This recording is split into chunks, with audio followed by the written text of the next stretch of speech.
Joining us now, New Hampshire native Corey Lewandowski, senior advisor to the Trump campaign, Trump 2020. Welcome. Corey. Thanks for having me. Do you like our Fox box? I love it. It's very nice. Very nice. Very New Hampshire. Yes. What are your thoughts tonight? Look, I think tonight's going to be a big night for Bernie Sanders and Pete Buttigieg, obviously. I think Joe Biden is going to leave New Hampshire as the clear loser. He's already made his way to South Carolina.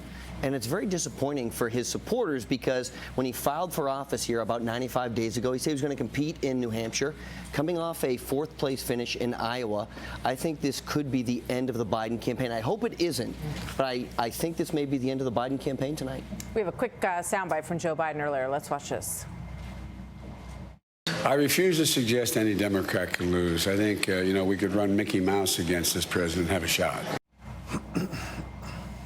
So he could run Mickey Mouse against the president and have a shot. He thinks it's a winnable race. Well, look, obviously it's going to be competitive. There's no question about it. But this president has a huge presence here in New Hampshire tonight. The surrogates that are here, Don Jr., a number of congressmen, a number of U.S. senators came up to show the support because we're not taking anything for granted. We want to thank the volunteers who've turned out for the Trump campaign. I've been in a number of polling locations across the state today. We've got enthusiasm, and we're hoping for a big showing tonight. I think there's 16 or 17 people on the Republican primary ballot.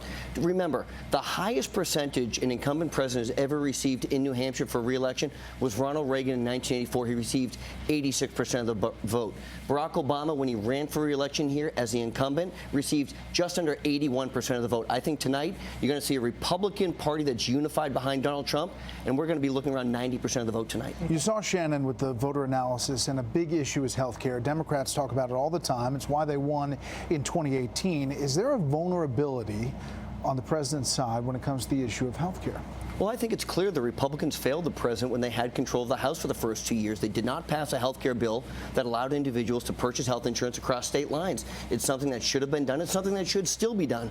We're in such a hyper-partisan environment right now. I don't think any of that legislation is going to get done in the remainder of this year. And I don't know if the voters are going to hold the House responsible for that or the administration. But I think they're going to look at the totality of the administration's record and be very supportive, particularly in the economy. Corey, you're from here. One of the things that has been criticized widely is Iowa for their caucus process and New Hampshire as well, as two states that really don't reflect the diversity of the country. South Carolina and Nevada more so. Why should New Hampshire keep this honor of being first in the nation for the primary?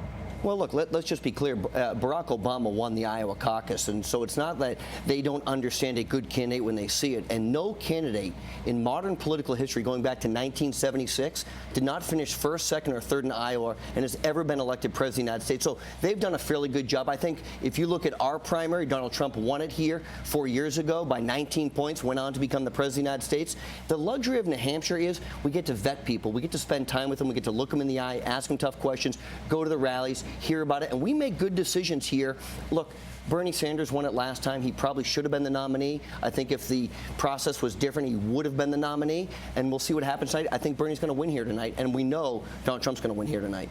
Is that who the president wants to run against? I think he'll take any of them, honestly. I think he'd take all of them together or any of them individually. We're ready to go for this fight. Or Mickey Mouse, either one. I think we could beat Mickey, too. All right. He's tough, though. He's got a whole park to himself. Thank you, Corey.